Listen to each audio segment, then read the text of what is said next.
All right, welcome back, everybody. This is going to be the final chapter in Unit 2. This is Lecture 8. We're going to be talking about the judiciary and the role of law by Matthew McCubbins and Daniel Rodriguez. Um, and they basically just want to lay out how the new sort of positive theory or, what we call political economic theory approach offers new revelations to the way that courts behave.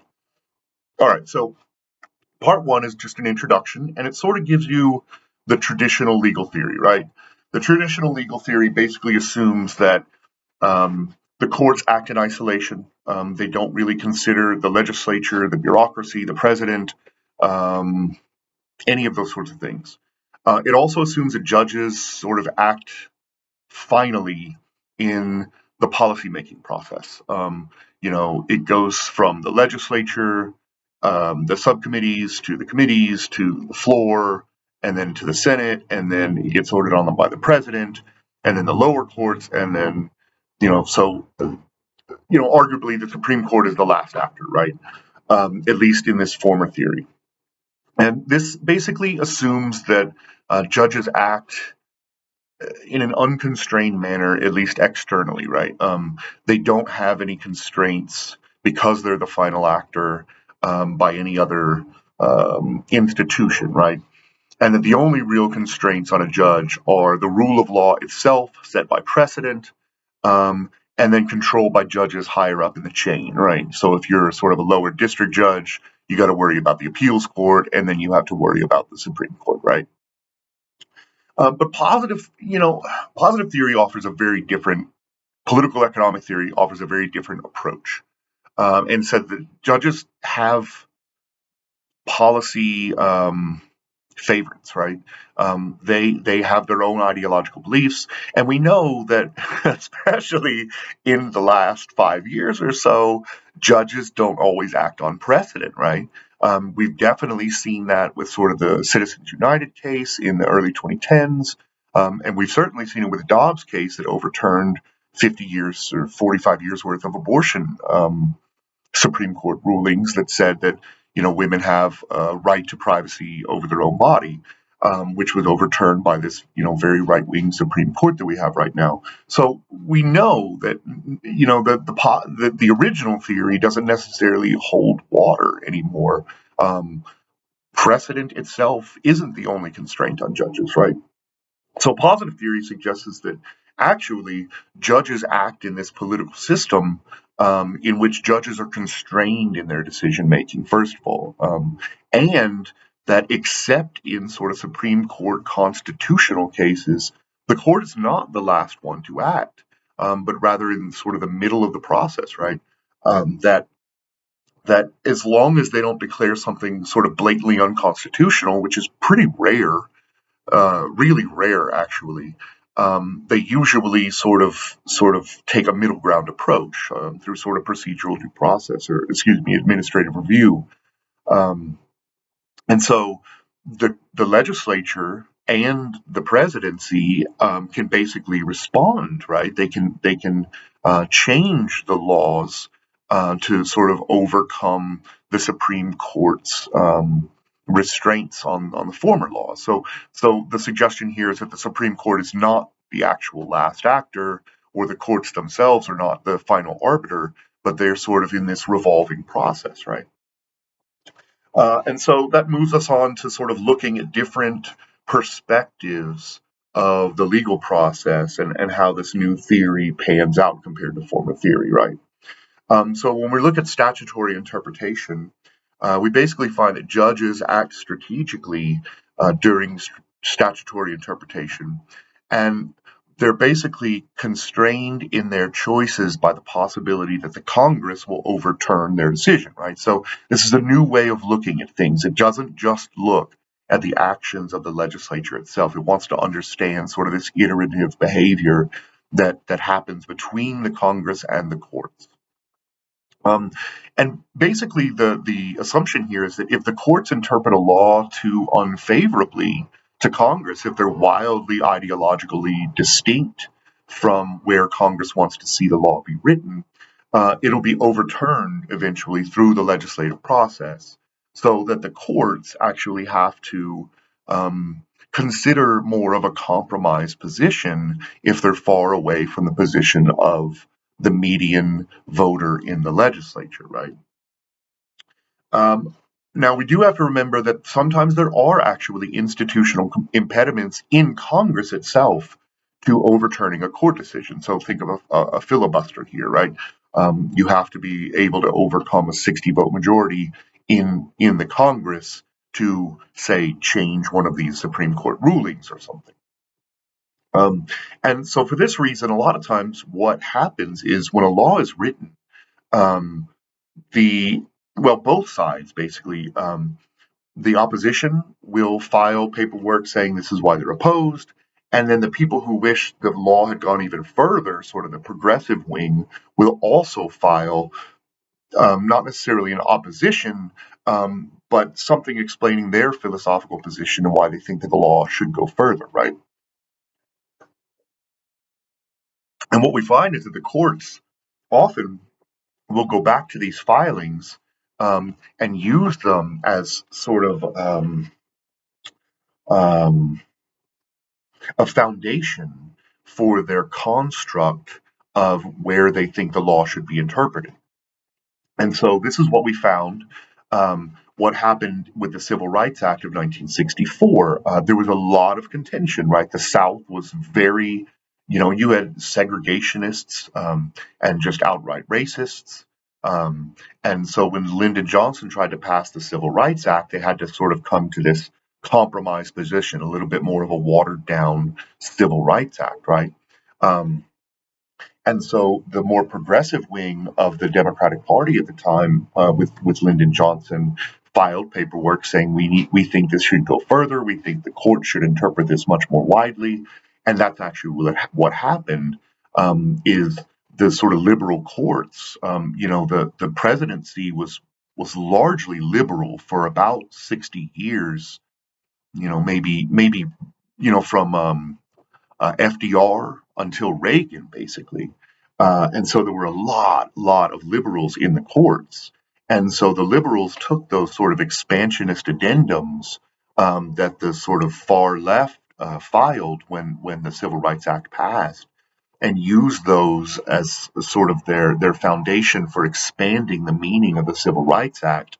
But they also knew that the filibuster couldn't be used because the South didn't have that much power to overturn with 60 votes or more the Civil Rights Act and the more expansionist expression that the Supreme Court put on it, right?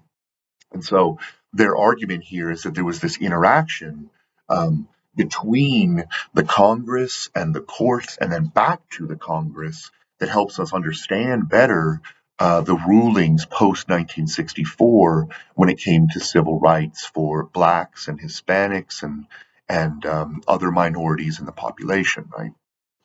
Okay. Um, so yeah, cool example, cool historical example. Part three talks about the legal control of the bureaucracy, which is very important, right? Because the president has this massive institutional bureaucracy that exists with millions of federal employees and gets to staff the leaders of those bureaucracies, usually the head deputy, the vice deputy, and then some of their sort of really high up underlings, right? In every one of the bureaucracies, basically, unless it's like the Fed, because the Fed is completely independent, you know. Um, so we want to know here. We ask the question: how do courts control bureaucracy, right? And they basically have three different approaches they can use. They can use the administrative procedural approach. They can use the constitutional review of agency decision making and basically say that's just outright unconstitutional, right? Or they can use administrative law through what's called the hard look review. Um, and so former theory suggests that the main function of the court basically was to keep the bureaucracy and bureaucrats themselves sort of away from politics and to, quote, safeguard the norms of procedural fairness and administrative reasonableness, right? And so the courts were largely out of the business of political control here, at least according to the former theory. But the positive theory, the political economy theory, would suggest otherwise. It suggests that again, court members have an ideological bent, and they want to see their own sort of vision of the bureaucracy implemented. Um, and that courts use procedural review basically um, to create these judicially created guidelines, right? And so that's, it was a big part of the chapter, but we'll move on from there to part 3.1 is the sort of implications of the Administrative Procedure Act. So this is an interesting act that was passed. I think it was under Eisenhower. No, I guess that's wrong. It must have been under FDR or just after FDR died. Anyway, so it allows for judicial control of the bureaucracy by implementing these 5 laws that bureaucracies have to follow, right? And so that these 5 ways that the courts can now sort of control bureaucratic action. The first is that an agency must announce a change of policy. They have to tell the public they're considering a change in policy. The second is they have to comment. They have to solicit comments about that policy to learn sort of the issues that exist, so that experts can weigh in. And I think it's a 90-day open window where anyone in the nation can weigh in. And so sometimes some of those boards get kind of weird, but it's a law. Participation by interested parties in the decision-making process. So you have to have voters on the bureaucracy, basically, who are interested um, in this issue in particular. The agency, number 4, has to provide a, quote, rational link between the evidence of the interested parties and then the final policy decision. So there has to be some sort of statistical or expert testimony that sort of backs it up, right? And then 5, the record of the final vote of each member must be counted and publicly broadcast. So the implications for the court here, the courts basically, like they say, never use their sort of constitutional review powers or their procedural due process powers. The positive theory suggests that this is because it's too blunt of an instrument, right? And that non-constitutional review rather is used because it's easier to sort of control the actions of the bureaucrats and the bureaucracies themselves, and thus sort of set policy preferences from the bench through other mechanisms, rather than sort of just straight up or down, is this constitutional or not? So it gives the judges more leeway to sort of set their own policy preferences, right? Okay, and then we'll talk about the Chevron decision. So there's a really interesting puzzle in the Chevron decision, which was decided in 1984, and which is actually very relevant today because there's a Supreme Court case in the courts right now that are sort of citing Chevron. So Chevron versus the National Resources Defense Council in 1984. Basically, what happened was the Supreme Court rules that the courts should always defer to the agency's interpretation of the laws, except under 2 conditions. One, the Congress had explicitly discussed the issue and the agency just blatantly went against their express wishes. Or 2, unless the law was, quote, unreasonable, right, which is a very sort of vague term.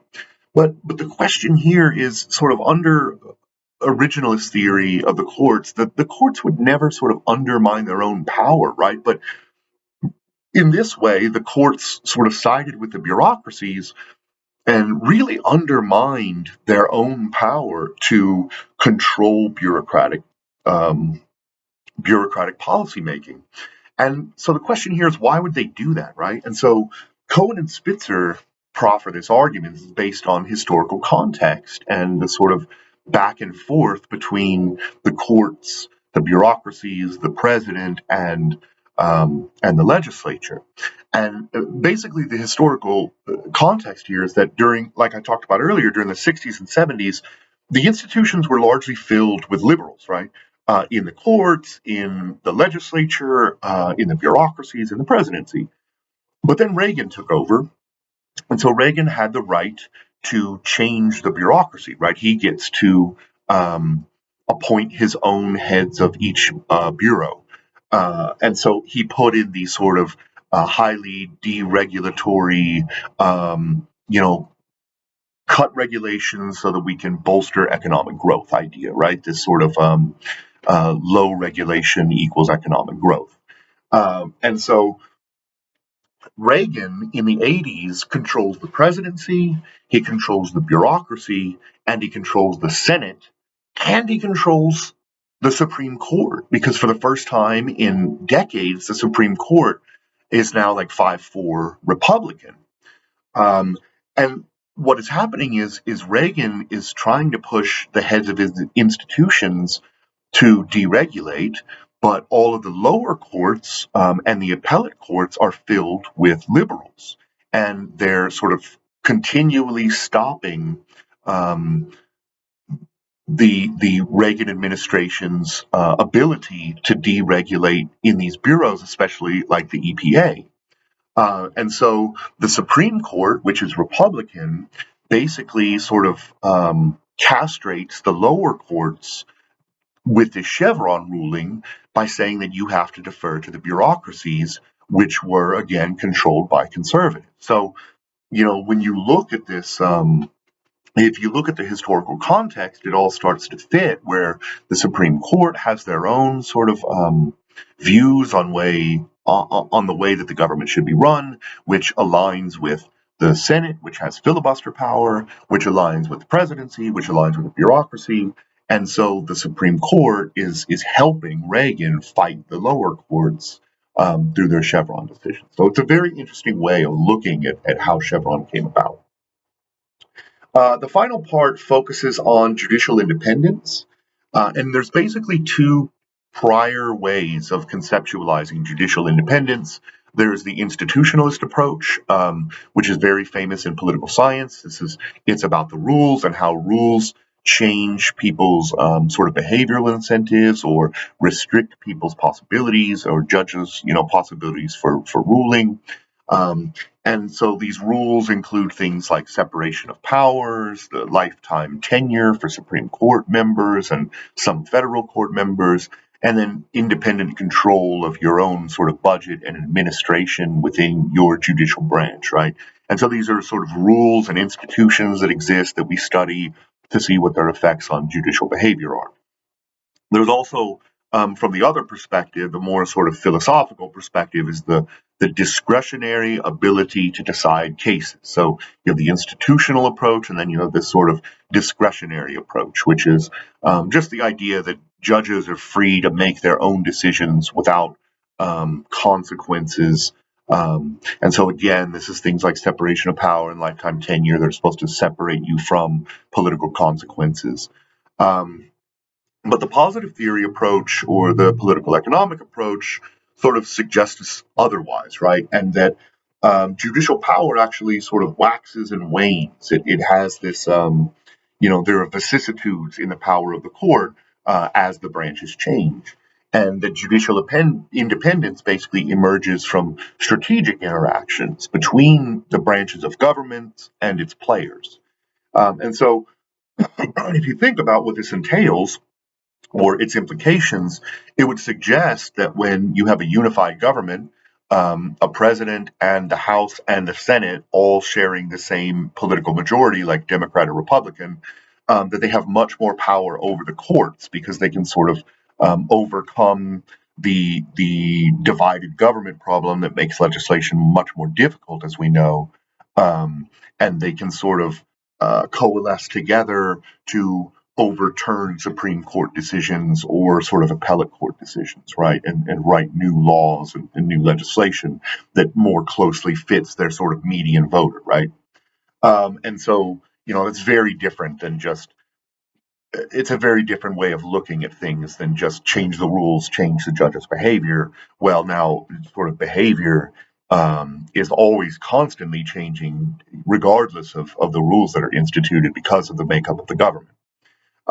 It also suggests that the courts really need to consider their enforcement mechanisms, right? And so the court doesn't really have a way to enforce its laws. It depends on the legislature's and it especially depends on the executive branch, right? Are police um, and the FBI and other institutions going to enforce the laws that are passed? And so the idea here is that we actually see sort of differing standards for the timeliness of Supreme Court decisions, and that the Supreme Court really slowed down in Brown v. Board when it tried to institute desegregation in the South, but with its quote, with all deliberate speed, right? And so, what does that mean? And a lot of states really took their time in trying to desegregate and even fought back, versus sort of instant enforcement with sort of anti-abortion laws, because the legislatures and the executive branch are so sort of gung-ho about enforcing them, whereas in the South they were far from gung-ho about enforcing desegregation laws, right? And so the court, their suggestion here is that the courts were aware of that, and even sort of wrote that awareness into their opinions, right? So, anyway, thanks for being with me today. I thought this was a really good overview of sort of how we can look at judicial branch and judges' behaviors differently than just sort of traditional legal theory or institutional theory. So, I hope you enjoyed it. Again, this is the end of Unit 2. I'll see you next for Lecture 9. Have a great day.